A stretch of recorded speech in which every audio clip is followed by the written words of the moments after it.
What's up guys, this is your friend and we are back with a new fanfic part 1. Which is what if Yugao found Naruto after Sakura broke his heart part 1. And if you enjoy this fanfic then please press the like button and subscribe to my channel Anime Hub 1.2 for more fanfic like this. And now let's start the fanfic. He felt numbness, as if his whole being had shattered. Not the attacks on his life, the hate, hell not even 2 Chidori's through the chest could make him feel like this. No, this was much, much worse.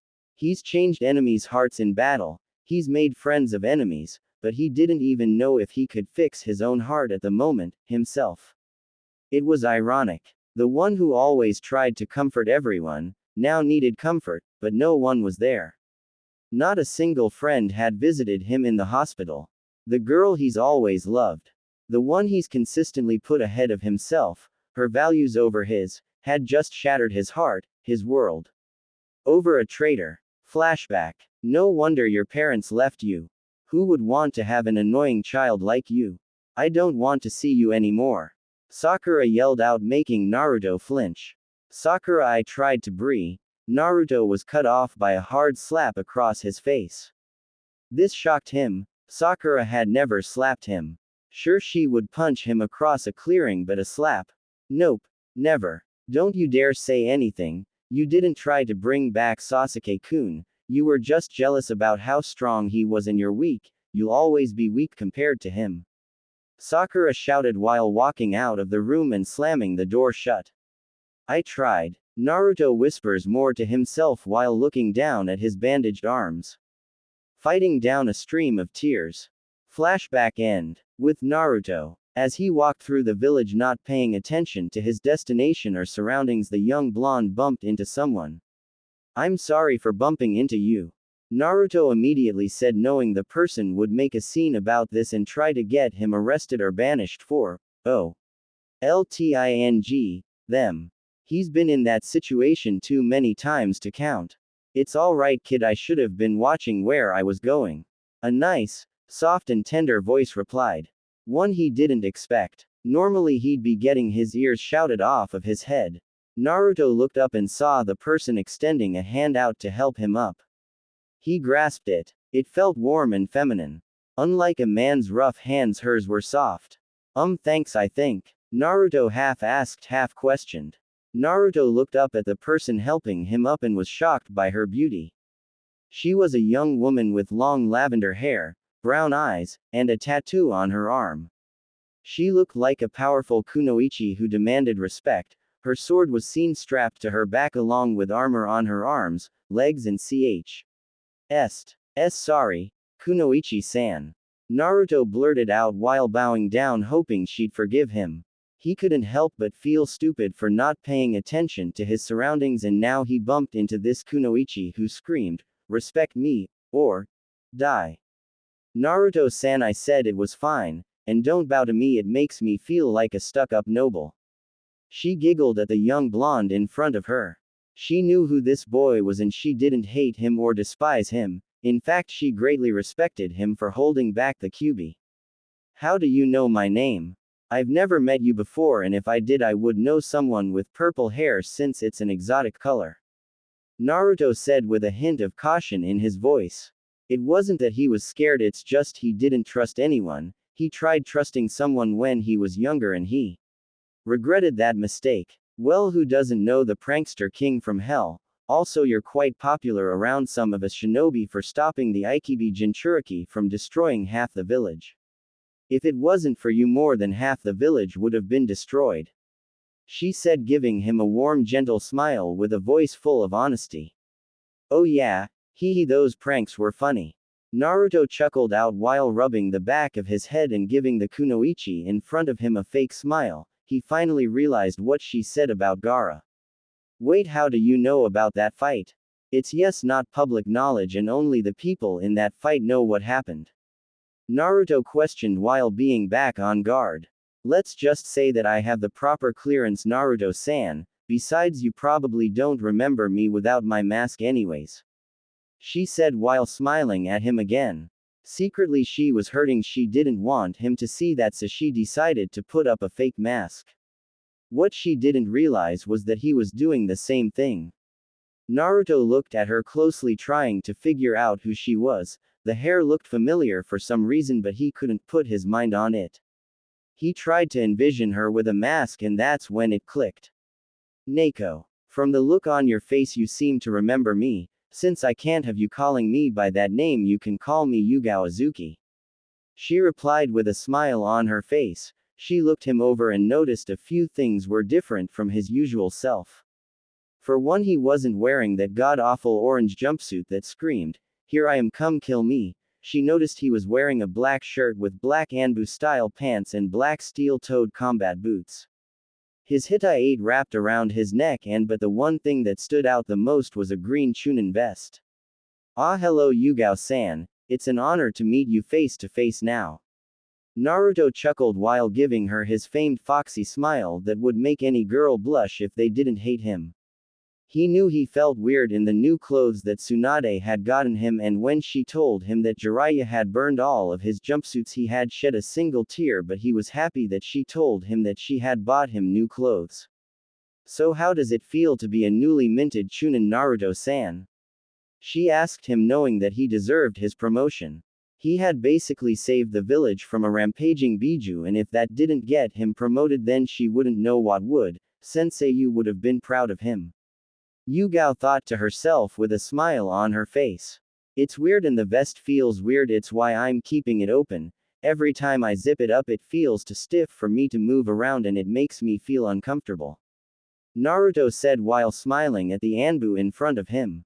He kept playing with the zipper uncomfortably while trying to avoid direct eye contact. So what are you up to today, Naruto-san? You seem to be distracted, and that's not usually you. She questioned him, trying to figure out what was wrong with the young blonde in front of her. She knew he wore a mask to hide the loneliness and hurt from everyone. On more than one occasion, she heard the young blonde cry himself to sleep when he was young, and it pained her to see that. Oh, I was going to buy some groceries, and was trying to make a list and figure out where I was going to go. Everyone seems to overcharge me 3 times the price even if the food is expired. It's kind of frustrating. He lies, hoping she'd buy his lie. Well, we can't have that now, can we, Naruto-san? How about this? I'll make you a deal. I take you grocery shopping and make sure that you get everything 50% off, but you have to take up Kenjutsu. She told him while looking at his shocked face. Someone wanted to help him. He couldn't believe it. He was shocked. Speechless. Hell, she said that she'd get everything 50% off, and all he had to do was take up Kenjutsu. This deal was too good to pee up. No idiot would pee this deal up. You have a deal, Yugao-san, but may I ask, how will you get my grocery list half off? He asked curiously while following her to the grocery store. That's a trade secret, Naruto-san. She smiled while taking him to her favorite grocery store. The store itself was meant for ninjas. It had food that provided the right amount of nutrients, fats, sugars, and calories. She didn't have to tell him that her friend owned the store. She'd get him to eat something else besides ramen, and he'd learn Kenjutsu, plus he'd have a store to go to that wouldn't judge him. That's not fair, you know, and are you sure they'll let me in? I mean, because of the overgrown carpet. Naruto asked while looking down at his stomach. He was hoping that he wouldn't be kicked out just because of his tenant. I promise you, Naruto-san, that you won't be kicked out. I give you my word as a kunoichi of Konohagakure no Sato that you won't be kicked out of this store. Yugao replied with a confident voice, making him smile. Here we are, Yugao said. It had taken them about 15 minutes to arrive at the store, and the one thing that was common was only shinobi and kunoichi were either entering the store or leaving the store. The chakra builder, Naruto said out loud while looking at the store. He had seen this store before but didn't know what it was, so he never bothered to go in. Alright, now let's get you some groceries, my young blonde companion. We need to get you big and strong. She teased out, making Naruto pout in embarrassment for being treated like a child. The two walked into the grocery store, and Yugao handed Naruto a basket and followed behind the purple-haired kunoichi, while she grabbed him some healthier food options like vegetables, meat, fruits, grains, dairy, pea, Rodux and she even made him get a couple of different cookbooks saying that learning how to cook your own meals will help you save money in the long run. Naruto looked down at the 3 baskets full of food and cookbooks. He didn't know how much this was going to set him back, but he was happy that someone was willing to help him out this much. To others it wouldn't mean anything, but to Naruto, who grew up alone, it meant the world. It showed that a select few actually cared about him and wanted him to succeed in life. Alright, I think you have enough to last you a month until you start taking missions again. Yugao said while holding another 2 baskets in her arms as she ushered them to the checkout line. Oh Yugao-san, how've you been? I haven't seen you in a while. An old man asked while giving Yugao a grandfatherly smile. Hello Matsu-san, I've been around. Right now I'm helping Blondie over here.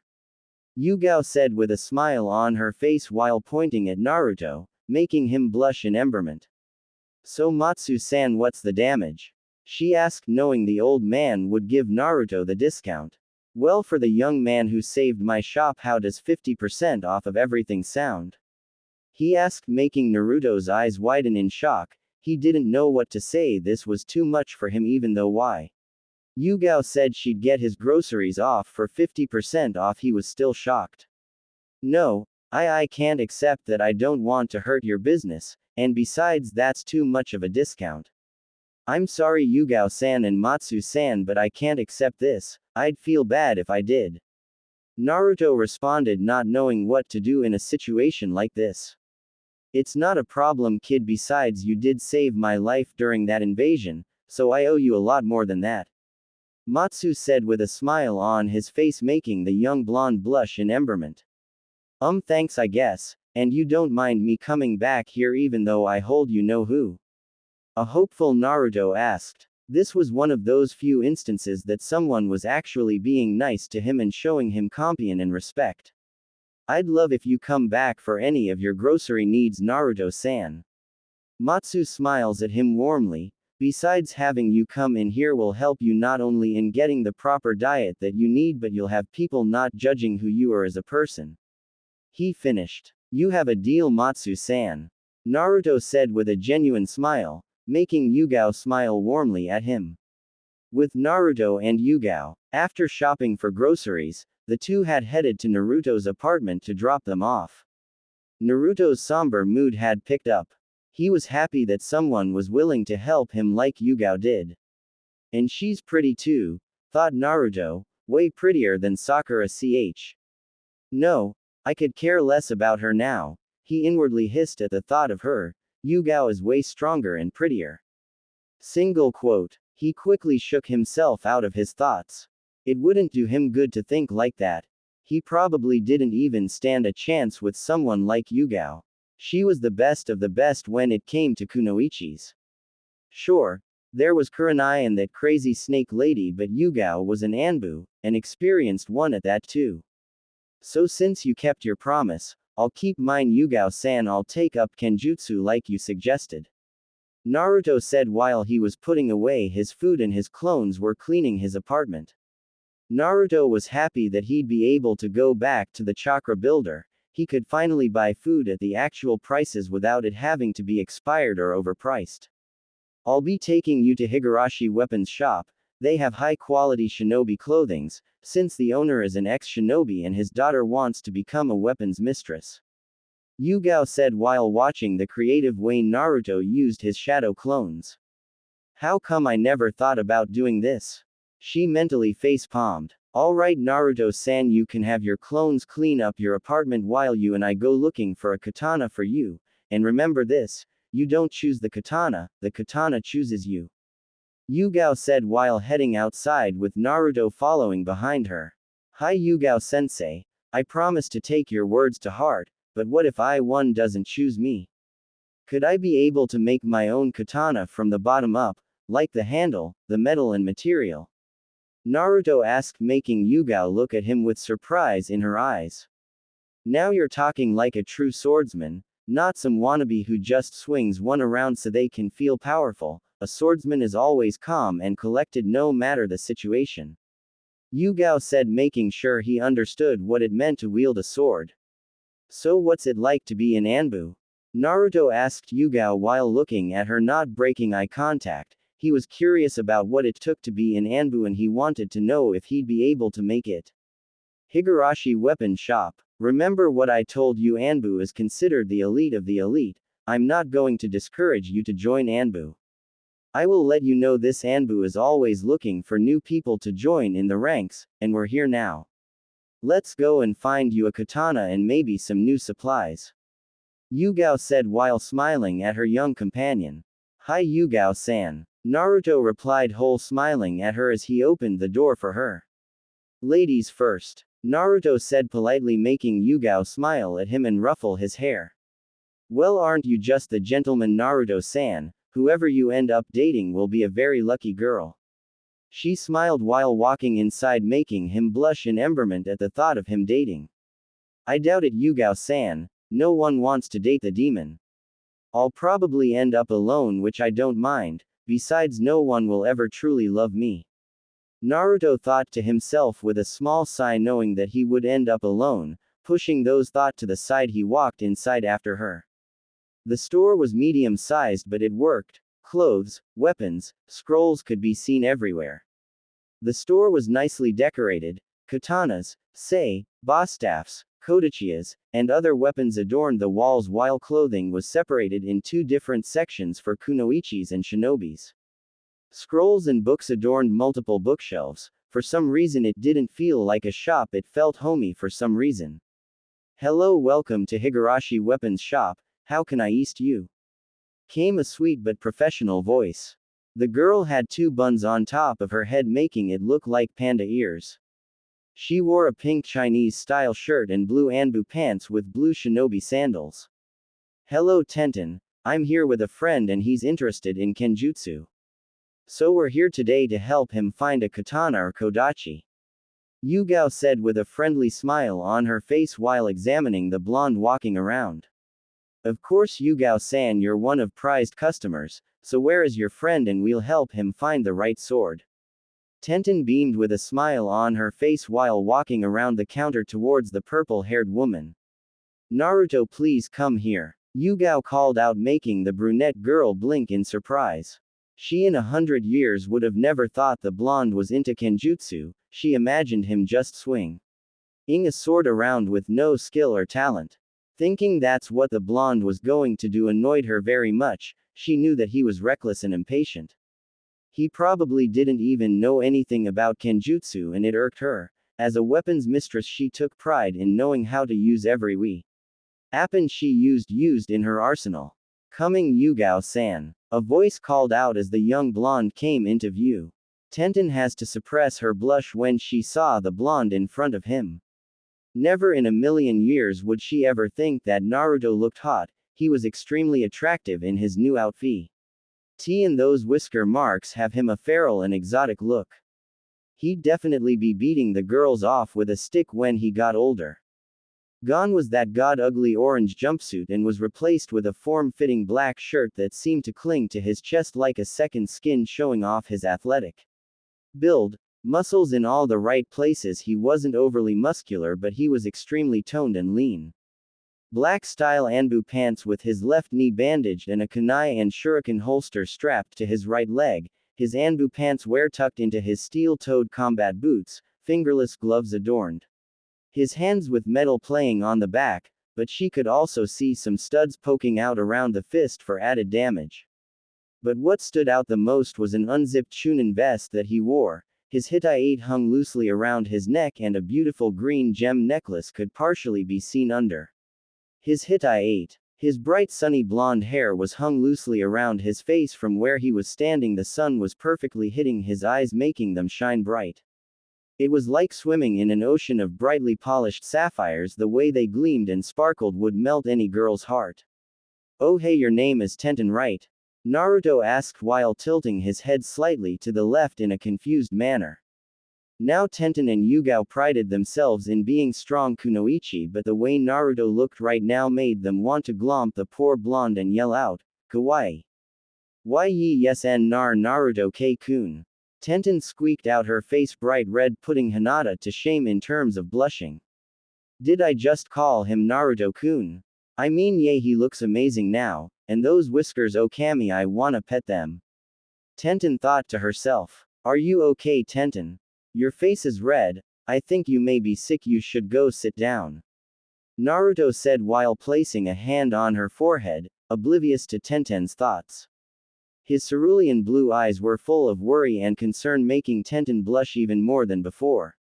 Yugao could only chuckle at this scene and couldn't help but feel bad for the young girl. Even Yugao had to admit that the young blonde was extremely attractive, and when he got older he'd definitely be sought out. But why was she feeling this emotion? It wasn't powerful, but it was there, she could feel it.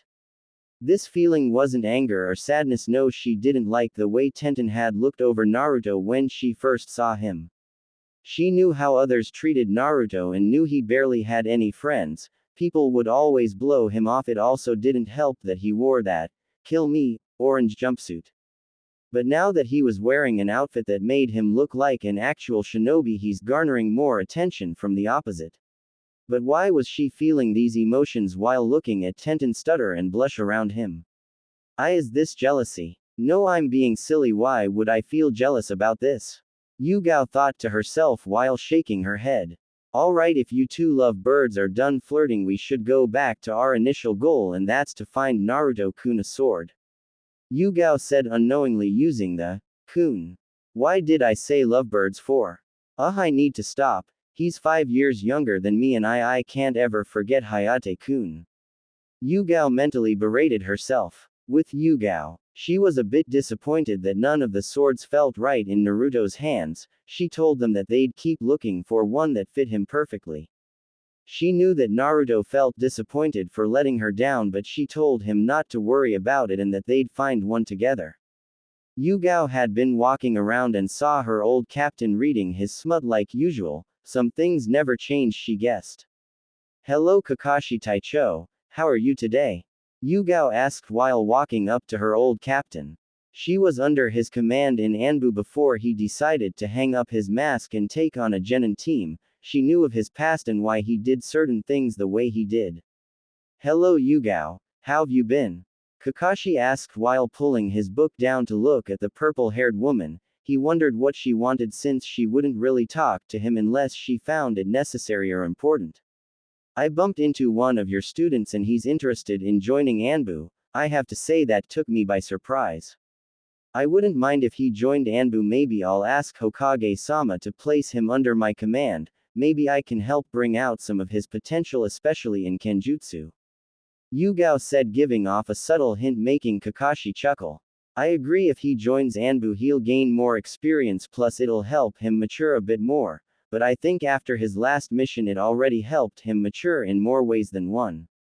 Kakashi was sad his sensei's son almost died at the hands of his traitorous student who almost killed him with a chidori, a jutsu he taught Sasuke himself before the Chunin exams. I support your decision, Yugao, but if Naruto decides not to join, please don't force him. He seems to trust you and you don't want to lose his trust. Kakashi said while giving her his patented eye smile. Of course, Tachio, I won't ever break his trust. Yugao said with a determined look on her face. With Tenten, Ka-chan, it's not funny, I mean this is Naruto. You know, loud-mouthed, ramen eating, Hokage spewing, kinda cute, gorgeous smile. Tenten stopped and looked at her mom, who had a smug look on her face. Oh, please keep going, this is getting very good. I mean, I wanna hear more of this Naruto. Who has you all flustered? Not even your teammate Neji never had you like this. Kira said with a smug look on her face, making her daughter groan out in annoyance.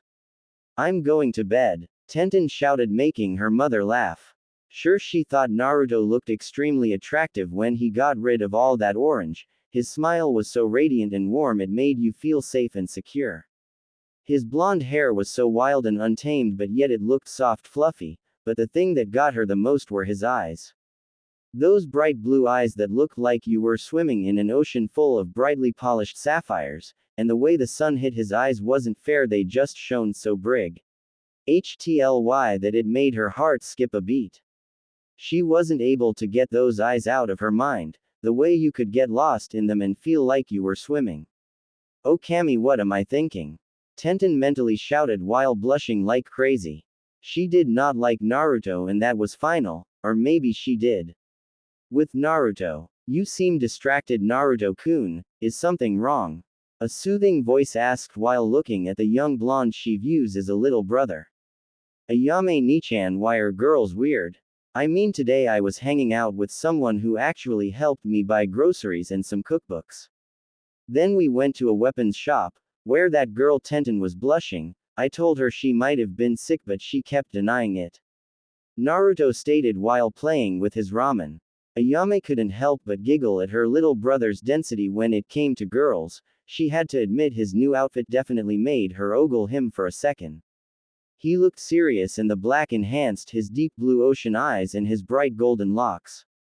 What was she doing when you were talking to her? Ayame asked her little brother. As much as she loved him she had to tease him since he didn't know this Tenten girl found him attractive. Well, Yugao-san was talking to her while I was looking for a katana, then she called me over and Tenten's face started going red. I mean if she was sick she should have gone home and slept to get better. Quote, oh Naruto-kun, this girl found you attractive but I can't tell you this hehe. I'm going to tease you merciless now. Ayame thought to herself. I don't know Naruto-kun, maybe it's like you said she probably wasn't feeling good. Ayame said while giving him a warm smile. Maybe I should make her some soup tomorrow so she can feel better. Wouldn't want her to get sick, especially if it'll affect her on a mission. Naruto muttered to himself, making Ayame agree with him. I'll see you later Nei-chan. Naruto said while placing his money down and walking back to his apartment. A few minutes Ped and Naruto made it home. After a quick shower and changing into a pair of boxers he laid in bed. A lot had happened today with Sakura yelling at him, with his meeting with Yugao and how she helped him feel happy after a shitty day. His meeting with Tenten still threw him off. He had one last thought on his mind. Neko-chan. With Yugao. Yugao was laying in bed, thinking about her day. It was a good change, she thought. For the past month she had done nothing all day but wandering around the village, thinking about how she could have saved Hayate. When she heard the news a month ago, she broke down. First her parents had died when she was younger, and now Hayate he was the only person she had left and now he was gone. She had her life planned out with him. She would have become an Anbu commander and he would become an elite Junin. They will have kids and live happily ever after. At least that's what she thought would have happened. Now she was lonely. She smiled though when she thought about the blonde enigma known as Naruto Uzumaki, from earlier. It's as if Kami sent him her way. He had certainly improved her mood today. They had gone shopping and she enjoyed it. Of course she was a fearsome Anbu captain but she was still a young woman and liked doing things girls do. Like shopping for example, even though it was shopping for a blade. It surprised though how Naruto could turn someone's day upside down for the better. She might be one of the ice queens of Konoha but somehow Naruto had warmed up her cold heart. Hanging out with him reminded her of Kushina when she was younger. Kushina would often babysit her sometimes and they would practice kenjutsu together. Kushina's loud and happy-go-lucky personality had ped on to Naruto and she was glad it did. She was downtrodden when she heard that Kushina died during the Kyuubi attack. She quickly put down those depressive thoughts to rest. She was already mourning her boyfriend's loss and she shouldn't add to it. Although she still didn't know why she felt angry when Tenten was ogling Naruto earlier. It kind of felt like when girls would try to ask out Hayate, except on a lesser level. I can't be thinking like that about Naruto, right? She then imagined him a little bit older and taller, and felt her face heat up. Yup. She was starting to develop something for Naruto. She didn't know what it was, but it made her stomach flutter a bit. She had only one thing on her mind as she let the darkness of sleep overtake her. Naruto has woken up around 5 in the morning and decided to go and train. He had grabbed the wooden katana that Yugao had given him so he could practice kenjutsu. A few hours ped while he was training as he wiped some sweat off of his face with his left arm. It looks like it's around 9:40. Maybe I should go and take a shower and make some food. Plus I have to make Tenten some soup since she was sick yesterday. I'll ask Ba-chan for a few missions too. I need to gain more experience. Naruto thought to himself. He needed to get stronger and learn more jutsus. The Rasengan and Shadow clones were nice jutsus, but he needed to learn more. Making his way back to his apartment, Naruto stopped when he saw a family playing together and laughing. He felt a twinge of jealousy in his ear. But continued walking. Life could sometimes be unfair, and this was one of those days. Deciding he didn't want to be sad, he decided to head back to his apartment quicker by running through the rooftops. It took him about 10 minutes to get back to his apartment, where he made two clones, one to start making him breakfast and the second to make Tenten some soup to get better. He walked to his room and grabbed his towel and headed to the bathroom for a well-needed shower. A few minutes after, he cleaned himself off and he was standing under the hot water letting it hit his face while he was deep in thought. If I want to get stronger, I need to learn taijutsu. I can always ask Lee for help. I mean, he is incredibly powerful when it comes to taijutsu. I should probably focus on fuinjutsu too. The way Arrow Sennin was able to seal up those black flames was incredibly intriguing. I wonder what else you could do. Yugao-san is going to train me in kenjutsu, and she gave me the scroll and the wooden katana to practice until I get my own katana. Finally, ninjutsu. I need more jutsus. Naruto thought to himself before getting a memory from his clone that breakfast was ready. Wait, did he just get the memory? What did that mean, and why did he know how to make an omelet now? How did he know what ingredients were used for his breakfast? This confused him greatly, but he'd have to ask Ba-chan about this. If this was something he could use for his training, he'd use everything he could to help him get stronger. Stepping out of the shower, Naruto wrapped his towel around his waist and walked to his room to get dressed. A few minutes later, he came out wearing a navy blue shirt with mesh armor on his elbows, black Anbu-style pants that were taped off on his right thigh, and his kunai holster strapped to his right leg. His crimson-red fingerless gloves with metal platings on the back. He loved the fingerless gloves and wondered if he could get some in orange. Yes, he couldn't wear his jumpsuit anymore, but that didn't mean he could have some orange on his body. He'd definitely go to Higurashi Weapons Shop to see if they could make him some orange fingerless gloves. Walking to the kitchen, Naruto sat down and ate his omelet. It was pretty good. Those cooking tips from his Nei-chan were coming in handy. Maybe in a few months he'd be able to cook some mind-blowing food that would strip you of your CL. Nah, that only happens in manga, right? How's the soup for Tenten coming along? Naruto asked his clone, who grunted. Why do I have to make it? It's not fair, and plus it's not like we know her. She didn't visit us while we were in the hospital. I mean, none of our friends came to visit us. The clone said, using air quotes when he said friends. I know, but we can't let a fellow member of the Leaf get sick. It could be the downfall for a mission if she's sick. Naruto said, making the clone nod in agreement. Alright, fine. Here, taste it. I decided to go with chicken noodle soup since it's supposed to be good for the soul. The clone said while trying to figure out what's missing in the soup while giving the real one a taste. Let's chop up some astragalus and mix it in the soup. Let it sit in there while occasionally stirring it. Astragalus is said to help promotes healthy resistance from occasional physical and emotional stressors, and it also supports healthy immune functions. Astragalus also has been used to support the liver and deep immune system at the cellular level, plus it helps support the body's adrenals by allowing the body to naturally adapt to daily stress. Naruto said, making his clone looks at him like he grew a second head, making him look embered. Wow, boss, didn't expect you to know so much about medical herbs or anything else of that matter. I mean, it's cool that you know it, but how do you know what astragalus does? The clone asked while finding the herb and breaking it up before adding it to the soup. Ba-chan brought me a book about medical herbs while I was in the hospital so I wouldn't be bored, so I decided to read it until I remembered everything in that book.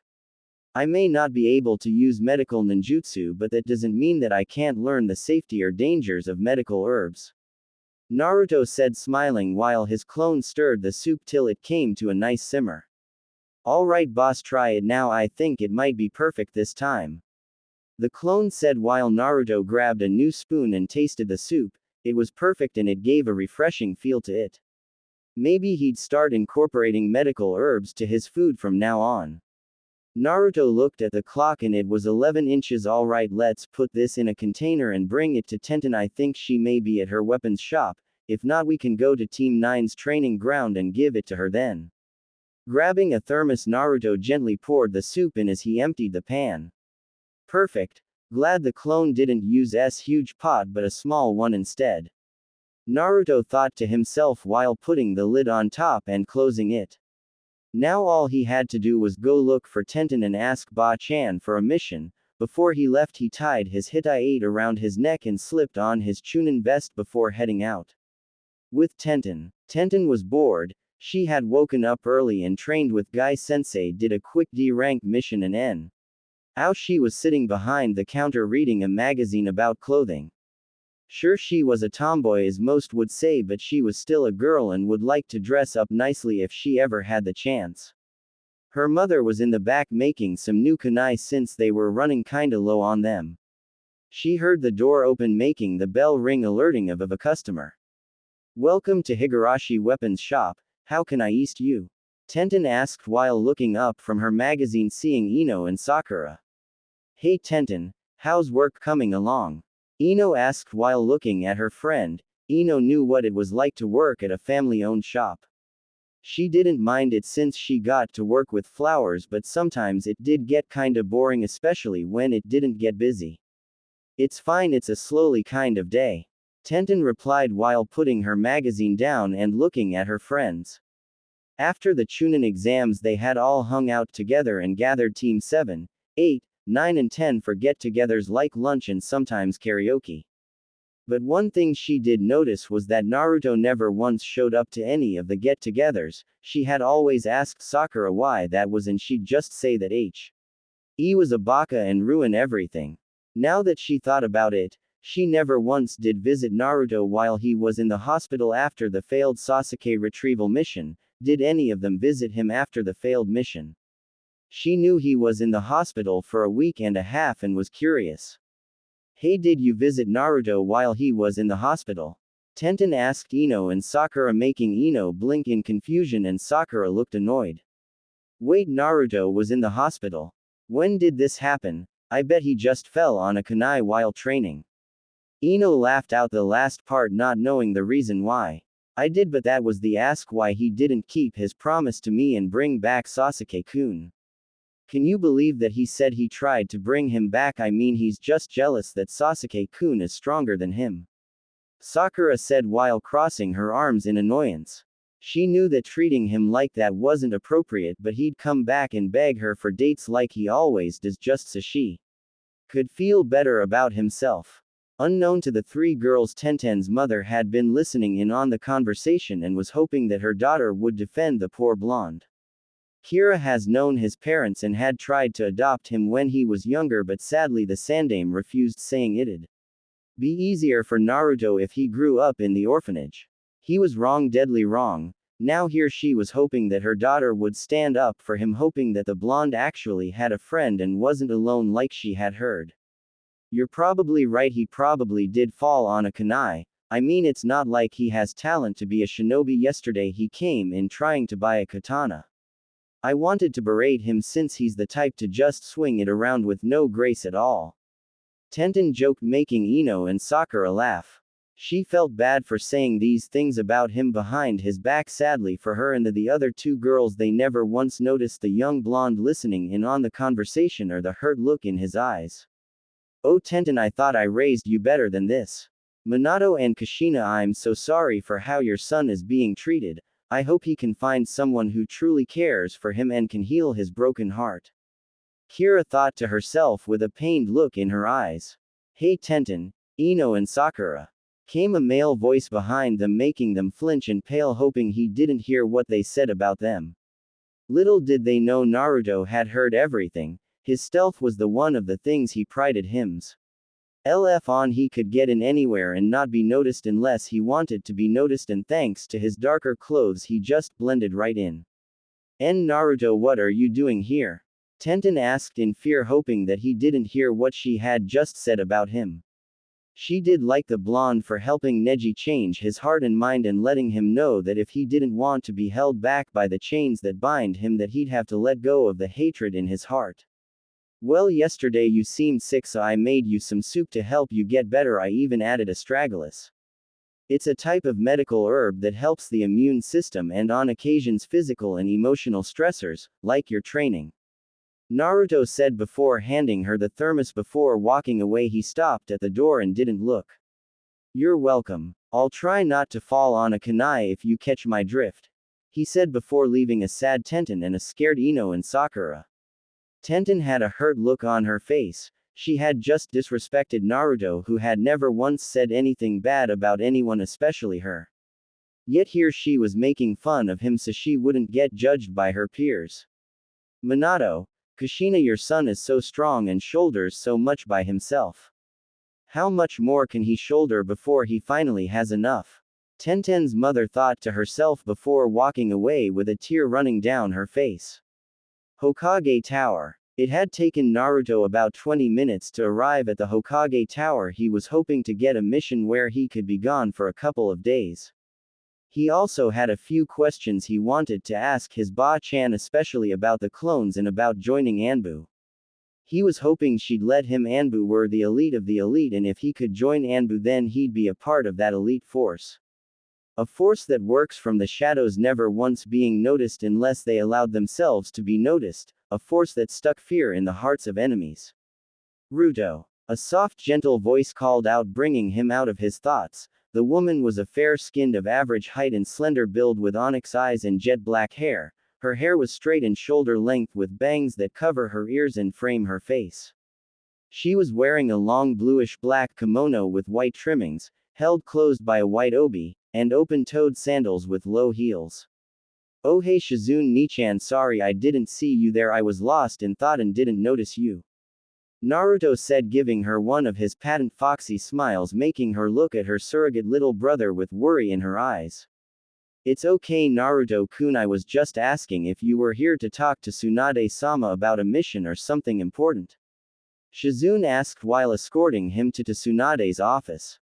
So Naruto-kun, what seems to have you down? You don't seem like your usual self anymore, Shizune asked with a concerned voice. She knew what had happened in the hospital room with Sakura and she was pissed. She remembered when Sakura came in to ask Tsunade-sama if she'd take her on as an apprentice. Tsunade refused, saying that no one in this village was worthy of her teachings. She had kicked Sakura out so fast. If she didn't, then the pinkett would have been nothing but a stain on her fist. Oh, I just overheard something, Nei-chan, and don't worry, I'll get over it. I can't let words get to me if I wanna be Hokage now, can I?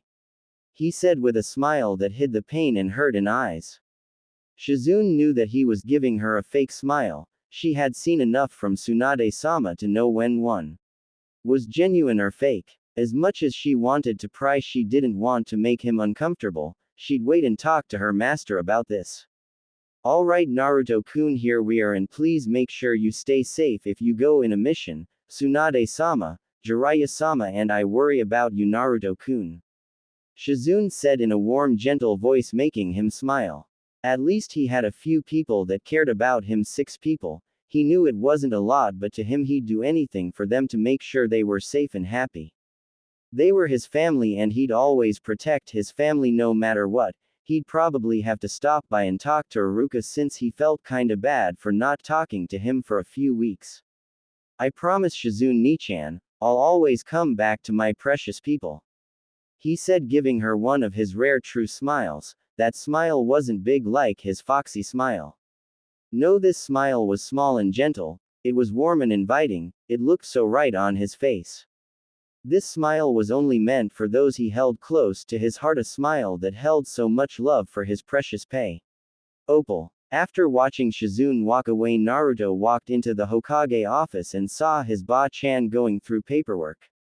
He thought she looked kinda funny, getting frustrated by a piece of paper like it was the vein of her existence, like it was just mocking her.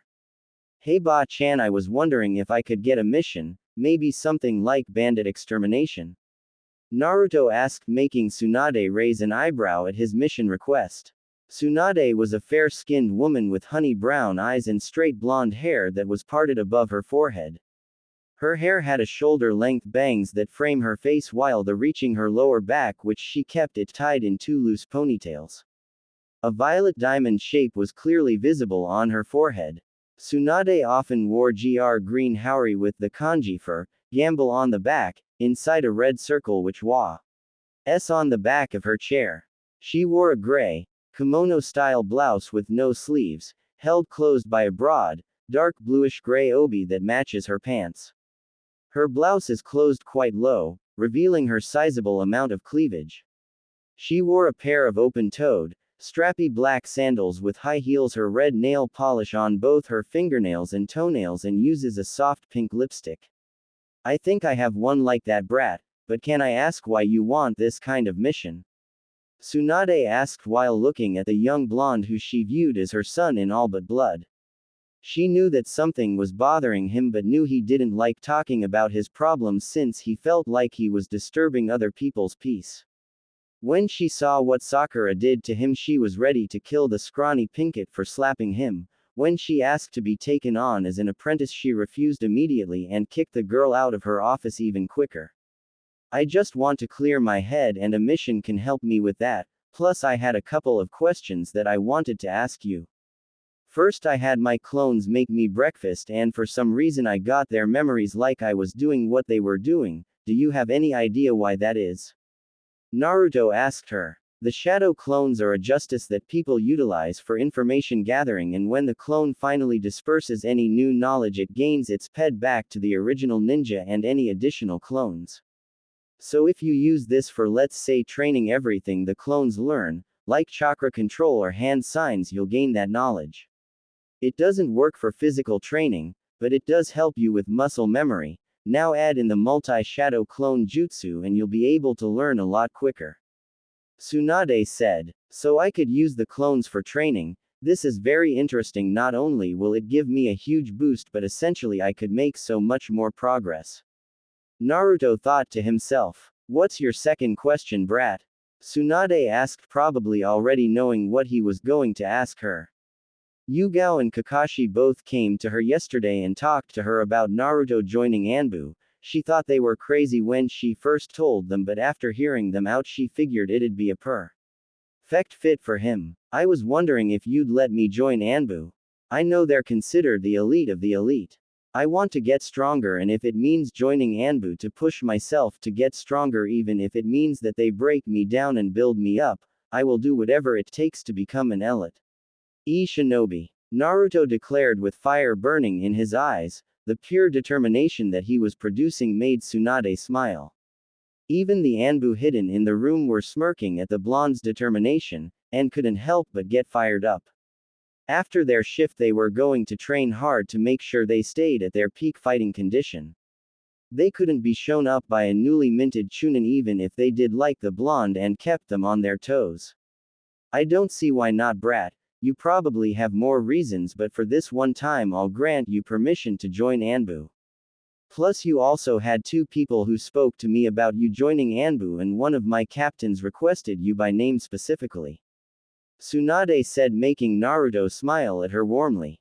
Thank you, Hokage-sama. Naruto said respectfully while bowing.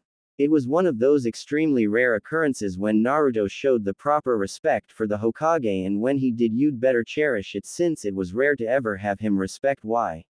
Oh, you like that again? Your mission will be AC rank bandit extermination. A small town called Shinto Town requested a group of chunin to exterminate them. I want you to choose a team to go with you and to take care of the camp. Tsunade said while handing the scroll to Naruto, making him nod. I take it I'll be the team leader, correct? Naruto asked. He knew he was a freshly minted chunin and should probably bring someone who had more experience and who could help guide him and who wouldn't just argue with him the entire time. He also needed someone who he could trust and who wouldn't let him down, especially if it meant his life being on the line. Yes, you are, and I expect you to show everyone why you were promoted to chunin. Remember, be level-headed and stay calm. It won't look good if you just rush into anything. One more thing, brat. On this mission you will end up having your first kill, and when you come back, come straight to me so you can talk to someone. It won't do you any good to just bottle up your emotions. Tsunade said while looking at him with worried-filled eyes. I promise Ba-chan. With Yugao. Yugao was having a good day. It was one of those rare days when she had off, and instead of just staying home she decided that it'd be better for her to hang out with her friends. She knew they were worried about her ever since Hayate died. She had been suffering from depression and been taking on suicidal missions in hope to see him again. But when Naruto had bumped into her yesterday, she decided that she'd made a change and head out to lunch with her friends. A knock could be heard on her door and answered it, seeing 3 different girls, and she smiled. The first girl had beautiful porcelain skin with a slender build. Her has long black untamed hair reaching her upper back, and had very unique eyes that were red in color, with an additional ring in THM. She wore light makeup consisting of red lipstick and purple eyeshadow. Her outfit consisted of a red mesh armor blouse with only the right sleeve visible, a dress with a material that looked like it resembled bandages with a pattern on it similar to those of rose thorns. Her hands and upper thighs are also wrapped in bandages, and she wore her hitai around her forehead and regular shinobi sandals. The second was a fairly tall woman who has a nice slender frame. Her light brown, pupil-less eyes were cute, and her hair was a beautiful shade of violet that was style. Ed in a short, spiky, fan ponytail that resembled a pineapple. She wore a fitted mesh bodysuit that covered her from her neck down to her thighs. Over her bodysuit she wore a tan overcoat with a purple inseam and a pocket on each side, with a dark orange mini skirt, and a dark blue belt, with le gray shin guards. In addition to the typical style she wore her hitai, she also wears a small pendant that looks like a snake fang and a wristwatch. The last girl had long brown hair which she wore in a ponytail with 2 locks of hair framing her face over her large, black eyes. She also wore a light shade of lipstick and had the traditional fang-like tattoos of the Inuzuka clan on both of her cheeks, in addition to a tattoo on her upper right arm that resembles a flower. She was wearing a brace on her left wrist, with bracelets on her right hand as well as bandages. She wore a green Chunin flak jacket which didn't have any chest pockets, and the front of her jacket unzipped, exposing some of her cleavage. She also wore a pair of form-fitting shorts cut just above the knee, bandages just below her tattoo, and wrist warmers. She had a noticeably softer appearance than the other members of her family, not having slit-like eyes, or wild, shaggy hair. These 3 girls were her best friends Kurenai Yuhi, Anko Mitarashi, and Hana Inuzuka. She and Hana were in the academy together and had graduated early along with Hayate. Later on, the 2 girls met Kurenai and Anko and found out they had a lot of stuff in common, from their hatred for perverts to loving trips to hot springs and on occasions having a girls' night where they'd watch movies and just be girls. So you finally decided to come out and play? Anko said with a smirk on her face while looking at her friend. Anko had been happy when she met Yugao and Hana. They didn't care that she was Orochimaru's ex-apprentice, they liked her for her. She had been saddened when Yugao had cut them off from her life after Hayate's death. When they heard about it, they had immediately rushed to her side hoping to be there for their friend. Sadly, Yugao had been deep in depression and wouldn't answer her door for anybody. I'm sorry for worrying you 3, it's just I didn't want to deal with anyone and feel like they were going to pity me. I know I should have reached out into you 3, but I was scared that you'd see me in such a weak state that you'd feel pity. Yugao told them honestly. The one thing she hated the most was pity. She was an Anbu captain and she earned that rank through hard work. No one would ever pity her. We'd never pity you, and you know that, Baka. Besides, Anko-chan was close to kicking your door down and dragging you out. Hana giggled while Anko pouted. As Yugao smiles at her friends, she was happy that she had friends like them. They were rare to find. I'm glad you're doing better, Yugao-chan. And you should know by now that none of us would have given you any pity. We care too much for you to ever think for such things. Kurenai said while smiling warmly at her friend. What Kurenai had said was true. The 4 of them never once pitied each other. They always made sure that the other was happy when going went rough. They'd go out and about making sure that you never once felt alone or depressed. Now let go get some dango. Anko shouted as she wrapped her snakes around the three unexpected women and ran off laughing like a madman. Anko loved dango to Anko. Dango was like ramen is to Naruto. Never insult her dango in her presence or you'd find yourself in the belly of a snake. A few minutes later and three dizzy women were now sitting at a dango bar with a smirking Anko who was rubbing the back of her head in embarrassment. I said sorry, I was just hungry and I thought we were taking forever and my dango was calling my name. It's not like I used poisonous snakes. Anko pouted childishly, making the other three girls giggle. A few minutes passed and their food had arrived. They had talked about random stuff from clothing to genjutsu. Hell, they even talked about past dates. They would have continued but stopped when they saw a mop of bright blonde hair walking towards them. Finally found you, crazy snake lady. Naruto said while looking at her like he needed something important. What do you want, Gaki? As you can see, Mama is enjoying her delicious dango. Now scram before I shove a kunai up your. Anko huffed out in annoyance from being interrupted from her precious dango. Yay.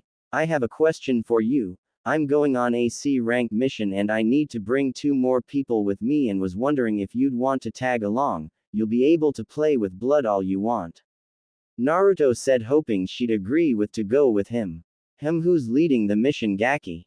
Anko asked. She didn't hate the blonde, in fact she found him to be quite fun to be around when they crossed paths. If Naruto has changed his hair color to violet and gotten rid of his whiskers, he and Anko could have paired off as siblings easily. I am. It's my first time leading a missions and I wanted someone with experience and who I could trust. I know I'm a newly minted chunin, but I was hoping with your guidance that you'd be able to give me pointers and show me how to properly conduct missions. Naruto said in a professional tone, shocking both Kurenai and Hana. Kurenai had looked at Naruto and noticed his lack of orange and noticed that he looked a bit more mature. The old Naruto wouldn't have admitted that he needed help, but this new Naruto shocked her. Throw in some dango and you have yourself a deal. Anko said with a smirk on her face, knowing she'd be getting some free dango from the blonde whiskered boy. How about instead I offer to make you dango and you help me on this mission? Naruto countered back. He knew all about Anko's addiction to dango and he'd rather not be broke from buying her that much dango. Fine brat, you have a deal, and just know this, if I think your plan is stupid I'm calling you out on it, got it? Anko said while glaring at him before feeling Yugao kick her leg under the table, making her stop glaring at him. I wouldn't have it any other way, Anko-san, and I apologize for ruining your lunch, Kurenai-san, Inuzuka-san and Yugao-san. Naruto said while leaving, but not before telling Anko they'll be leaving in an hour and a half. He's changed a lot, Kurenai said while looking at the retreating form of one Uzumaki Naruto. She remembered seeing him alone in his hospital room when she went to go visit her student Kiba after the failed retrieval mission. When she saw Shizune, she asked if any of his friends had visited Naruto, and much to her shock Shizune told her none of them came to visit him besides her, Tsunade and Jiraiya, Ayame, Tsuki and Aruka. Gaara came to visit him before he had to return to Suna. Yay, he has. He even helped me come out of my depression. Just spending a day with him makes you feel happy and warm. I just wish more people could see that. It's sad that his so-called friends never came to visit him while he was in the hospital. They had time to visit everyone else but purposely avoided him. Yugao said while giving out a sad sigh. She felt bad and she knew that her sensei and her husband were probably turning around in their graves. She had asked him about his friends. She saw the confused look on his face. She was shocked when he only talked about 7 people and only one of them was his age but from a different village. With the Rookie 11. The Rookie 11 could be currently found in a BBQ restaurant talking about what they've been up to in their young lives. This was a regular occurrence. Of course, the ones to get everybody together were the girls. The ones talking the most being Ino and Sakura. The 2 chatterboxes of the group. Always seeking attention and approval of others. Sitting off to the side, the guys were talking about missions they've been on in their short shinobi careers, especially Kiba, the boy loved to talk, and then the enemy shinobi jumped in front of me. They just tuned him out like always, except for Lee. Kiba is what you call a man who is all bark, no bite. He could talk the talk, but he couldn't walk the walk. That is most youthful. We should spar some time, Kiba-san, shouted Rock Lee, causing the people around him to wince. They wondered how the guy could be so loud and not lose his voice. Did he have vocal cords made of steel? Hee, surely, said Kiba, looking away, rubbing the back of his head, completely betraying his thoughts. There was no way he would want to spar with Lee, nope. He saw how skilled Lee was during the second round of the Chunin exams, and there was no way he wanted to spar with the guy.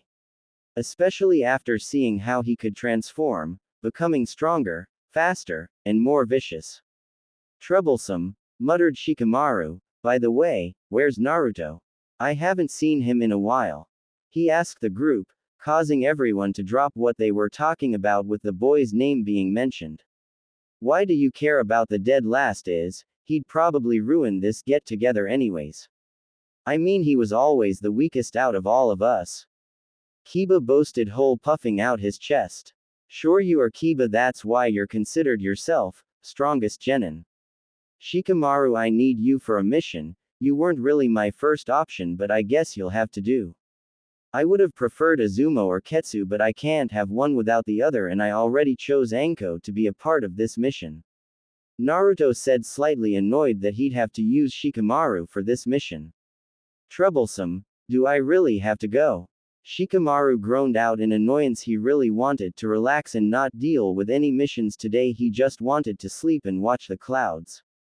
Hey Gaki, I found our third person.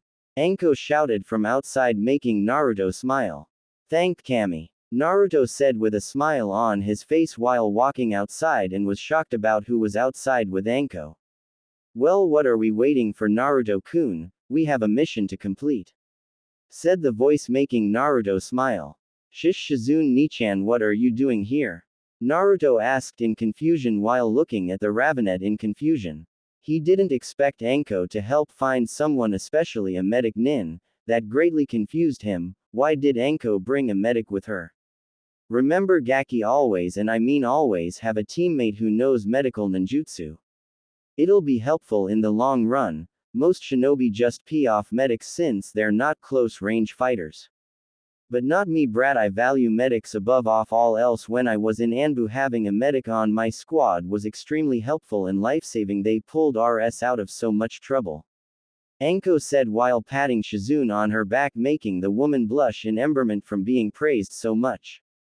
Alright, so make sure that no matter what mission I have, to always bring a medic with me.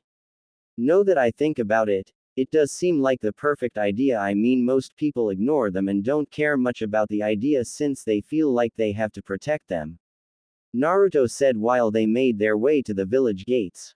Why doesn't Hokage Ba-chan just train more combat medics? I mean, it'll help us in the long run, making sure that all of us come back safe and not having to resort to other villages' hospitals, Naruto asked as he pulled out the scroll and signed out for his mission with Anko and Shizune. She tried getting them during the Second War, but she was shot down. You could always talk to her about it, Naruto-kun. I'm sure if you bring up valid points and give a good argument, she'd be more than happy to comply, Shizune replied while looking at her little brother figure. She was still shocked that Anko had literally kidnapped her for this mission. What kind of person throws another person into a sack and says, "We're going on a mission"? Shizune had decided it'd be nice to help Naruto on his first mission as leader. She'd be able to heal him and help guide him. He'd be more comfortable leading missions on his own. I'll definitely talk to her about this. Now the town we're headed to is called Gazi Town. They don't have any shinobi, but they do have a police force, but the mayor says that some of the police force have been paid off by the bandits to turn a blind eye so they can smuggle women and children for trade. What I was thinking was I'd make a few clones and have them henge into vulnerable tourists, so they can capture the bandits' attention, Naruto said while he and his two teammates were hopping through the trees. the town was a 2-day travel. Enough to make a plan and backup plans. How do you plan on doing that, Gaki? Clones are a good idea, but the henge isn't flawless, it's easily disrupted. You'll also have to put into consideration on who you can trust and how to go about this too. You can't just waltz into a town and act like a low saint tourist without raising some kind of suspicion. Anko said while poking some holes through his plan. Naruto knew she was right, he'd have to come up with an idea. He'd been training in Fuinjutsu and the most he was able to do was just make storage seals. He could probably make a few clones and overload them with chakra so once they unsealed it the clones would explode causing some mayhem and confusion. He had a lot to learn and he was more than eager to learn, no one gets anywhere by themselves. I can always act like a lost tourist myself and say that my family is looking for me and they'd pay a hefty price for my safety. You and Shizune Nichan can go to a bar and gather information as well. One thing I learned from Ero Sennin is that most guys tend to get loose-lipped when drunken around attractive females. Naruto said, not noticing Shizune's blush from being called attractive. Gaki, you think Anko-chan is attractive? Kukuku. If only you were older I'd definitely show my gratitude. Your blood is still my favorite and I can't wait till you get older, who knows I may rock your world. Anko cooed while licking her lips seductively, while laughing as Naruto almost fell on his face from being teased by the Jonin. Why did he ask her to help him on this mission? Oh right, she doesn't sugarcoat anything. If a plan sucks she'll tell you to your face and point out all the flaws. This is why he asked her to join him. She was blunt and honest. This is what he wanted in his teammates, someone who was willing to tell you how it was and not sugarcoat anything. He was going to make sure he absorbed everything Anko and Shizune told him. If this mission was successful he'd be able to lead more missions, more responsibility, a better chance of him becoming stronger. His main goal was to join Anbu and become strong enough to be an Anbu captain. They had just arrived 2 days ago and had found to a hotel room. They were heading to talk to the mayor of the town. The three of them noticed how tense everyone was and made note of how the police force would look at them then walk away. They were mostly eyeing Anko and Shizune, thinking that they'd be easy targets to capture. Oh, how wrong they were. Looks like we're not really wanted here, don't you think, Gaki and Shizune-chan? Anko asked while stealthily sending some snake summons out to gather intel like Naruto had told her to do. He wanted every advantage he could get. If Anko's snake summons could find out where the bandit camp was, then that'd be a plus for them. Alright Gaki, we found a hotel and now what? Anko asked while spinning a kunai out of boredom. She really wanted to go stab someone, she missed seeing blood. We should go talk to the mayor and figure out what we're dealing with. If we can get as much information as possible it'll be helpful. In the long run, information is key to our survival. Naruto said while walking towards the door and making a few clones and hang them into random-looking civilian girls. He would make sure that they caught some attention. Let's head out, Anko-sensei and Shizune Nichan. Naruto said while they left towards the mayor's building. Don't worry Naruto-kun, we'll make sure that we help you complete this mission no matter what. Anko-san and I will also be running a mental evaluation on you after the mission is completed to make sure that you're still fit for active duty. Shizune replied while placing her hand on his shoulder. How do you guys deal killing? How do you force yourself to go through with it without hesitating? Naruto asked in a sad voice. He knew he'd have to kill eventually, as was life of being a shinobi. The best way to do it is by killing your emotions, Gaki. Remember this, your enemy is going to be trying to kill you too, so whether you want to come back home or not is entirely up to you. You can kill your emotions and kill your enemy, or be a little bitch who lets your opponent kill you instead. Anko said in a blunt-like fashion, making Shizune sigh at the kunoichi's bluntness. I understand and I see where you're coming from, Anko-sensei. If you kill your emotions during a fight, not only will you be able to kill your opponent, but they won't be able to use your emotions against you. Naruto said while simplifying her unorthodox explanation. He smiled at her and could see the proudness in her eyes. For some reason he just felt close to the woman. not in a romantic sense but in more of a sibling sense or even a mother figure. Look at that Gaki, you're not as dumb as people make you out to be, wonder where you got this new gained knowledge from. Anko teased. She knew that Jiraiya and the Hokage had brought him books to read while he was in the hospital for a week and a half. Since none of CL mates came to visit him, all he did was read to pee time. She had felt bad when she saw him alone just reading. That night she had left him some dango when he was in the hospital. She had started viewing the young blonde as something as maybe a son or little brother, and she'd make Sue read that she trained him properly on how to cope with killing. After meeting with the mayor, one of Anko's summons appeared back and gave them directions to the bandit camps. Here they were watching them. He knew rushing in would be stupid, it'd be the fastest way to get him and his teammates key. LLED. He had to plan this out and figure out a good way to attack. Making a clone, he had it henge into a bird and had it fly around the camp and perch itself on a branch before dispelling. You ready, Gaki? Came the voice of one Anko. She was worried about the blonde but knew he'd have to do this and get through it. She'd help him through his first kill and make sure he didn't succumb to the darkness. A lot of good people never went back to being themselves after killing, and she wanted to make sure had he kept some of his personality intact. Why yay? Naruto said with a slight hesitation in his voice. He took a deep breath to calm his nerves. Today was the day that he became a shinobi. Today was the day that he would make his first kill. He was nervous but he had to kill his emotions. Shizune, I want you to spread some poison around the camp. It'll weaken them and it'll help us by giving us the advantage. Anko, I want you to summon a few snakes and have them bite as many bandits as possible. Once I finish killing them, I want you and Shizune to administer the antidotes to the hostages. I'll make sure to make enough clones to help them escape. Naruto said while Anko and Shizune nodded. While the plan was a bit reckless, but it did prove to be thought out carefully. The snakes and poison mist would cause a huge commotion, and since Naruto was immune to poisons, it proved to be a plan that would only put himself in danger while the others were able to get to safety with minimal damage.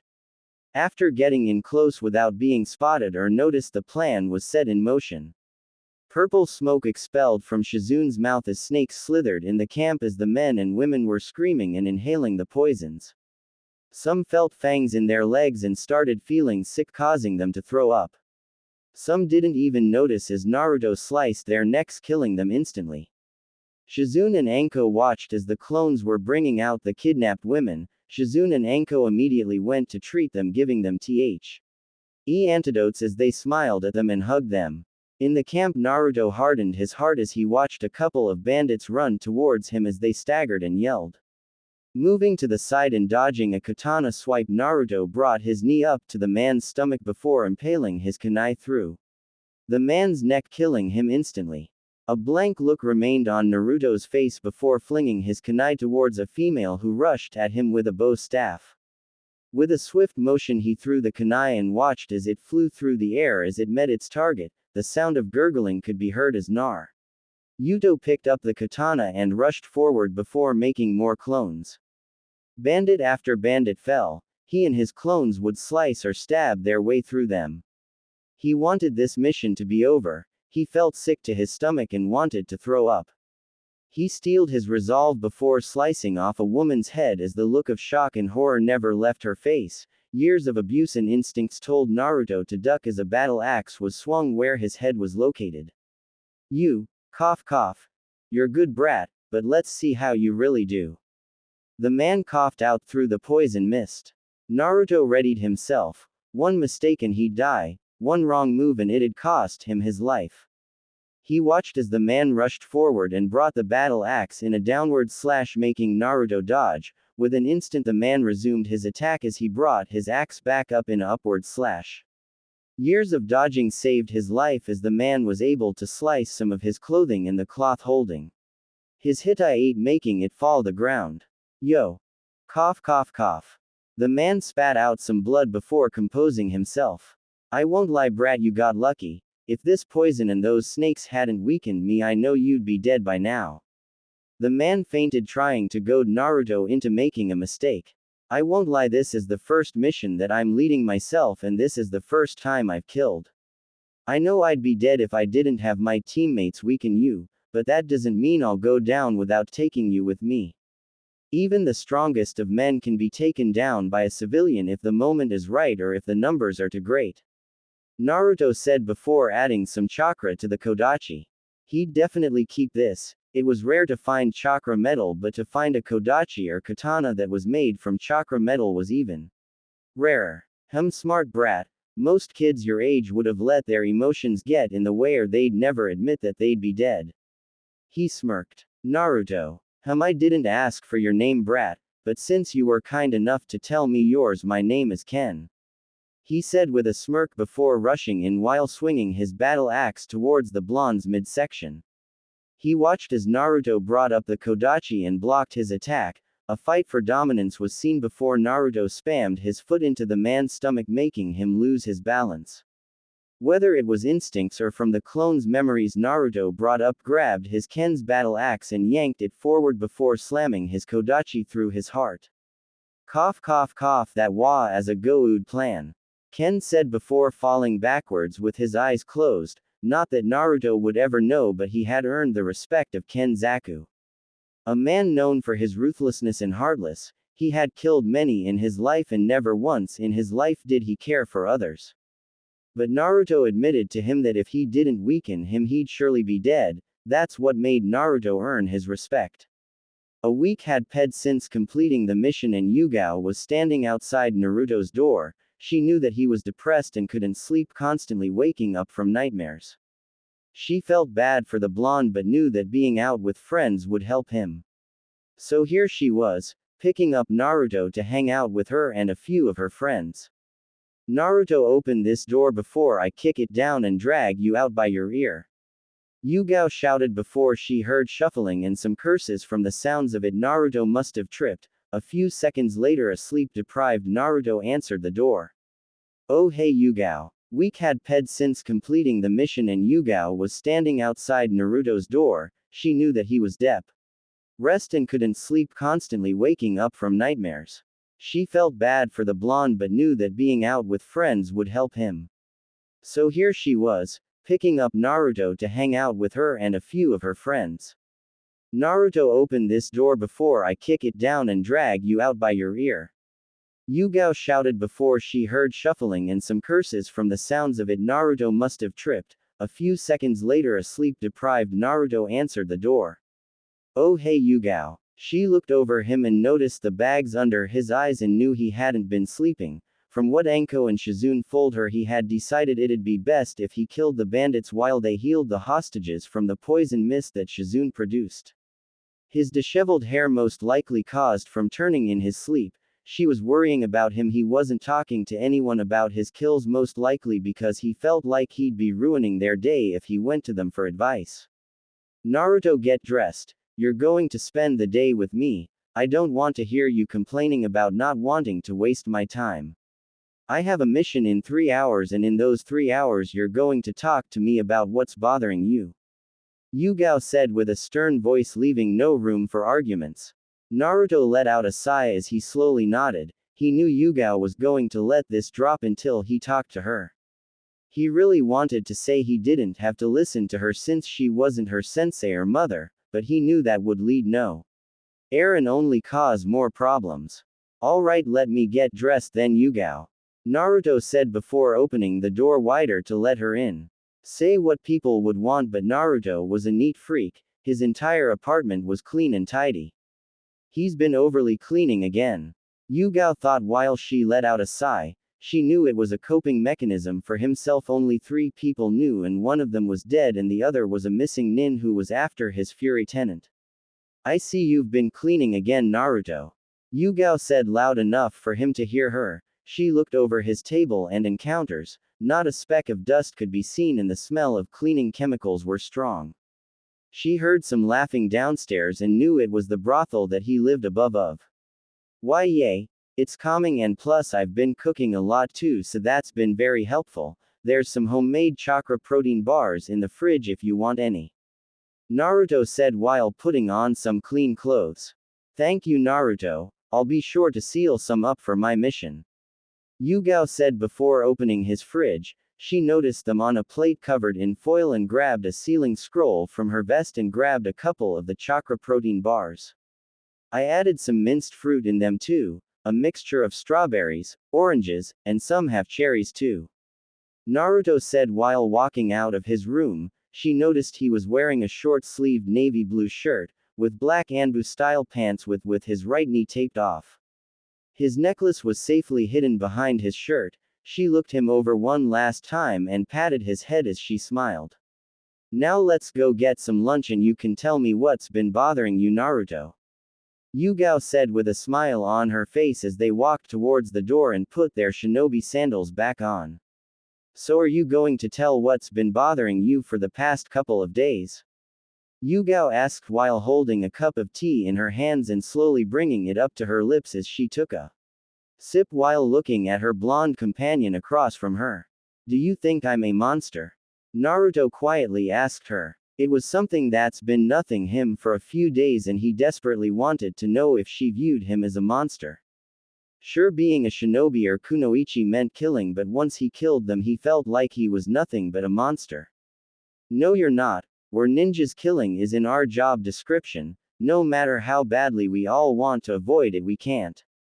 You killed on your mission because you had to kill them. If you didn't, who knows what would have happened to the girls you, Anko and Shizune saved. Yugao said while looking at the blonde in front of her. She knew he was hurting. Having to kill 20-some people for his first kill wasn't something Saint people experienced during their first kills. I can still see their faces at night. They're calling me a monster, a murder, a demon. I don't know how to deal with it. I wanted to talk to Kakashi-sensei about it, but I know he's still upset about Sasuke defecting. He's been taking any mission that involves Orochimaru, and I feel like he'd just try to pee me off to someone else. Naruto whispered out. He hated trying to ask for help since he's been alone all his life. He practically raised himself after he was kicked out of the orphanage. He lived on the streets for a good 3 years and taught himself how to steal and pickpocket so he could survive from the little food he could buy. Hell, he even taught himself how to hunt and skin rabbits. It wasn't until he was 6 when the old man found him and set him up with his apartment over the brothel. I know you've been alone pretty much all of your life, Naruto, but I want you to know that you do have friends that you can talk to, that'll be more than happy to help you through this. Yugao said with a gentle and warm voice while looking at him with kind eyes. She knew about his life and she'd always try her best to make it somewhat manageable. She'd sometimes buy him some fruits and veggies or even some new clothes. Naruto snorted when she said that he had friends. Most of them blamed Naruto for Sasuke being able to go to Orochimaru. Hell, not even one of them came to visit him while he was in the hospital. What kind of friends were they if they blamed him and didn't care about his well-being? No, he didn't ed them as friends. Gaara was his one true friend and yet he considered him more of a brother than a friend. My so-called friends didn't even come to visit me while I was in the hospital. The only one who did was Gaara, and he's from a different village. I mean, I went to the academy with them and yet they keep blowing me off and saying I'm weak. Naruto said while taking a sip of his water. He didn't view them as friends. Friends to him were supposed to drop by and come visit you announced or unannounced, yet none of them ever did that. When Hinata was in the hospital, he came by and brought her a get well card and a flower. Hell, he even brought Kiba an apology card for farting in his face. When Lee was severely injured, he and Shikamaru saved him from being killed by Gaara, yet none of them came to visit him besides Gaara and Eve. And he brought him some sushi and some books and scrolls on chakra control and wind ninjutsu and taijutsu. Yugao let out a sigh and knew what Naruto was saying was true. She could also see a hint of anger in his eyes and knew she needed to stop it before it got out of hand. Naruto, have you ever decided to go and talk to them first? I mean, sometimes all they need is a little push, and you'll become good friends with them. Besides, being angry about this isn't a good thing. You shouldn't be angry, it's not you. Yugao finished, hoping he'd take her words into consideration. Why the hell not? Naruto yelled while standing up and slamming his hands down on the table. He looked at her with anger evident in his eyes. Why can't I be angry? Why is it that I'm only allowed to be the positive upbeat one? I have emotions other than happiness too, so why can I be angry or resentful? Naruto whispered out while he slowly sat back down on his seat and looked at the ground. Why wouldn't anyone let him feel these emotions? Did they just want him to be the stupid idiot all the time who always put others' happiness over his own? He had a right to these emotions and yet no one wanted him to feel them or express them. Numb, he just wanted to feel numb again. When he first met the old man he was numb. Hell, when he was found he had a dislocated shoulder and blood running down his forehead. But somehow he didn't feel the pain anymore, he was numb and he liked it. I should be going. Pervy Sage wanted to talk to me about something and you have a mission. Naruto said with a detached voice while putting some money down and walked away. Why was everyone trying to make him out to be their ray of sunshine? Why could he have some light in his darkness? Where was his sunshine? Naruto. Yugao whispered as she watched him walk away. She knew he was allowed to feel his anger and resent, but everyone feared that the Kyuubi would try and escape if he allowed himself to feel those emotions. Yet he had a shitty life and no one ever really asked him how he truly felt, only telling him that things would get better if given time.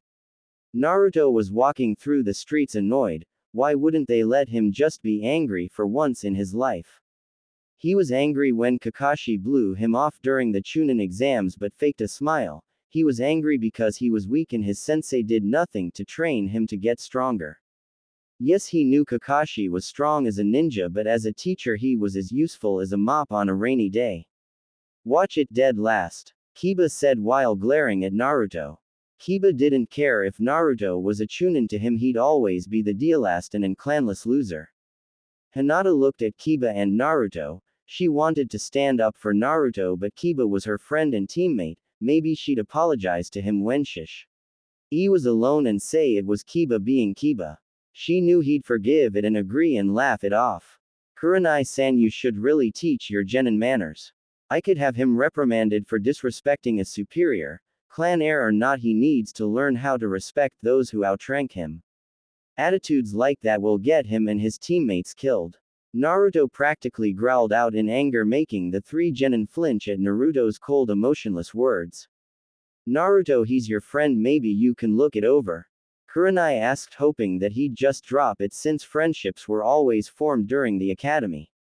Last time I checked, Gaara was my only friend. If you're not going to reprimand your genin, then I will. He needs to learn to respect his superiors. If he goes on a mission with someone he doesn't like, he'll have to learn to shut his damn mouth, or else it'll end in his death or his teammate's death. Naruto said before pushing past them. He was getting even more pissed. He needed to blow off steam. He needed to just yell or do something. Kurenai watched as Naruto walked away and let out a sigh. She knew that Naruto would talk to the Hokage if she didn't take care of it first. Naruto, you need to let that anger go. Kurenai thought to herself before sending Kiba a deathly glare that made him shrink. After leaving Team 8, he walked towards Higurashi Weapons Shop to buy some new fingerless gloves. Hopefully they had something orange. It would probably make him a bit happier if he had some orange. He looked up and saw the shop and made his way towards the door. Welcome to Higurashi Weapons Shop, Tenten said while not looking up from her magazine. Hello, I was wondering if you had any fingerless gloves in orange. Naruto asked, making Tenten look up with a weird face before realizing who it was. Oh nah, Naruto, how are you? Tenten asked, hoping he would have forgiven her for what she had said about him. She knew what she said was rude and hurtful, but since she knew he was a forgiving person, that they'd be friends again. I'm wondering if you sell orange fingerless gloves. If you don't, then I'd like to put in an order for a customized pair, maybe 10 pairs should be fine. Naruto replied with a professional voice, hoping he could either buy the gloves or put the orders in and get out. What's wrong with him? It's like he's not even trying to be friends with me. Usually he'd say that it's water under the bridge and we'd be friends again, but something seems off. Tenten said while looking at him with confused eyes. I think we have some. A few years ago my mother made some for a customer who requested them but sadly they never picked them up. She said that the person died the night of the Kyuubi attack. Tenten said while standing up and going to the back and grabbing a box that was covered in a thick layer of dust. Naruto had a sorrowful look on his face when he heard that. The client never got to use these gloves because of his tenant. He vowed to himself that he'd honor the person who put the order in for them. Here they are, Tenten said while coming back with the box and sat it down on the counter before opening them up and showing them to Naruto. They were beautiful. A sunset orange, they weren't too bright or too dark, they were perfect in his opinion. They had metal platings on the back for protectee. On, and he noticed a few seals on them. How much are they? Naruto asked while looking at Tenten. He didn't care how much they'd be. He had more than enough money thanks to the bounty he collected from Kenzaku. You can just take them, Naruto-san. The client already prepaid for them but she died. Besides, I think she'd want you to have them since you both love orange. Kira said walking in from the back of the store, while giving him a warm motherly smile. Oh, are you sure? I mean, I can still pay for them, it's not an issue. I mean, I collected a bounty a week ago and I really haven't used any of the money. Naruto said while feeling awkward that Kira wanted to give him the gloves for free even though they were already paid for. Trust me, Naruto, I know for a face that she would want you to have these gloves. She loved orange just like you do and she'd know you'd put them to good use, so please take them, honor her wish, and in her words, make these gloves the most bad gloves ever. Kira said while handing Naruto the box full of gloves. Thank you, Kira-san. I can't thank you enough, and I swear that I'll make these gloves bad like how the original owner wanted them to be.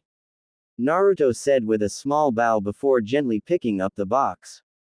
I know I shouldn't ask, but what was her name? Naruto asked. Kushina. Kira said with a warm smile on her face. I'm telling you guys, Naruto was acting different. I mean, he seemed cold for some reason. Hell, he didn't even consider us friends. I mean, come on, in the academy we used to get in trouble a lot. Kiba practically shouted at them while they had their annual lunch with each other. That is most unyouthful, Kiba-kun. Lee shouted while looking at his friend. He too couldn't believe that his youthful friend Naruto would do something like this to them. Did any of you ever go visit him while he was in the hospital, or talk to him after the retrieval mission? Or how about ever dropping by his place to see how he's doing? I mean, I've seen you guys do that for each other, and hell, you never invite him to these lunches, but you invite me when I'm in the village. Tamari practically growled out. I mean, how could they be so inconsiderate to a teammate and then complain about said teammate and expect him to go along like nothing ever happened? Well, I mean, we started this after we all became genin and Ayumed he knew, so it's not really our fault that he never shows up. Ino said, trying to use a lame excuse. She knew that should have invited him, but she hated how he acted so loud and annoying, plus the god-awful orange made it even worse. You guys are really shallow. I mean, come on, he's loyal. He always tries to make everyone happy by putting them before himself. It really doesn't matter, he already figured it out. He's not going to try anymore. If you want him as a friend, he's going to make you all take the first step. Hell, right now he's sparring with Gaara. Tamari finished before putting some money down and standing up. I'll say this once, you all need to take a good look at yourselves. He's already attractive right now since he's changed his outfit, but when he gets older every girl will try and date him. If he's still single by then, well, I wouldn't mind having him as my boyfriend. Tamari said before leaving the restaurant. Did Tamari just say that she wanted Naruto for herself? Sakura asked in shock. She couldn't believe it. Someone just claimed that if no one claimed Naruto as theirs, then she would. She let out a sigh and knew she burned any form of friendship with her blonde teammate. Those long nights while working at the hospital gave her time to think. So forehead, how's the hospital going? Ino asked. She knew even though Tsunade refused to take anyone as an apprentice that it didn't Maya. And that they could learn medical jutsu some other way, and working at the hospital proved to be useful. It's alright, it's a lot of work, and if we want to bring back Sasuke-kun I need to get stronger than I am now. Sakura said while looking at her with determined eyes. Anyo Kiba-kun, maybe you should go and apologize to Naruto-kun for being rude. Every one of them stopped and looked at the shy Hyuga with shock in their eyes. Not once did they ever think the shy Hyuga would say something like this to her teammate. Are you serious, Hinata-chan? I mean, he should apologize to me for being rude. Hell, even Kurenai-sensei reprimanded me. I don't care if he's a chunin or whatever, he needs to learn that he's not better than me. Kiba practically seethed in anger. When his mother heard about his disrespect towards a shinobi of a higher rank, she had punished him by taking Akamaru from him until he learned his lesson. I've heard enough. Tenten yelled out while slamming her hands on the table. She felt like shit for how she treated Naruto behind his back, and now all they were doing was complaining about Naruto behind his back, and she finally had enough. We're practically shunning a teammate and friend for what? She yelled. Naruto-san said that he didn't consider us friends, and as much as he believes that he has to know that we consider him a friend. Shino said while looking at them through his glees. I admit that I haven't been the best of friends or teammate towards Naruto-san, and he's been here for all of us. Kiba, after he farted in your face, Naruto brought you an Akamaru, a sorry card, and even snuck you both in some stakes. Lee, Naruto and Shikamaru saved your life from Gaara while you were unconscious. Hinata, after your fight with Neji, Naruto brought you a get well soon card and a flower, and Choji, Naruto did the same for you, and he even snuck you in some chips. Shino finished while looking at them. Naruto had gone above and beyond for yet none of them ever did anything nice to him. They never once celebrated his birthday since they were too distracted with the Kyuubi festival. After his sparring match with Gaara, Blonde was walking towards the stone and looked at it. He was looking over it and ran his fingers over the names. How many times did he just sit here and look at the names? He was able to remember every name carved into it, and yet he knew nothing about That was until he got the name from Kira about the person who prepaid for the gloves. He knew he remembered that name. Kushina Uzumaki. Naruto said while he ran a thumb over that name. Was this his mother? Or maybe it was someone who let him use her last name. The only thing he did know was that he had to find out who Kushina Uzumaki Namikaze was. Letting out a sigh, Naruto looked up at the sky and closed his eyes. He secretly wanted to know who his parents were, and if Kushina was his mother, then who was his father? It was going to be difficult conversation, but he needed to talk to Tsunade about his parents, and if she didn't tell them, he didn't know what he'd do. This is going to be one extremely uncomfortable conversation, and I still wanna talk to her about joining Anbu. I want to get strong. And they're considered the elite of the elite. Naruto muttered to himself as he walked away from the memorial stone, sighing for what felt like the millionth time today. Naruto disappeared in a lead shunshin. Arriving outside the Hokage door, Naruto slowly walked in. He looked up and saw Tsunade going through her paperwork. MGHMM. Naruto said as he cleared his throat, making Tsunade look up at him. What do you want, brat? She asked while looking up at him with a raised eyebrow. Who's Kushina Uzumaki Namikaze?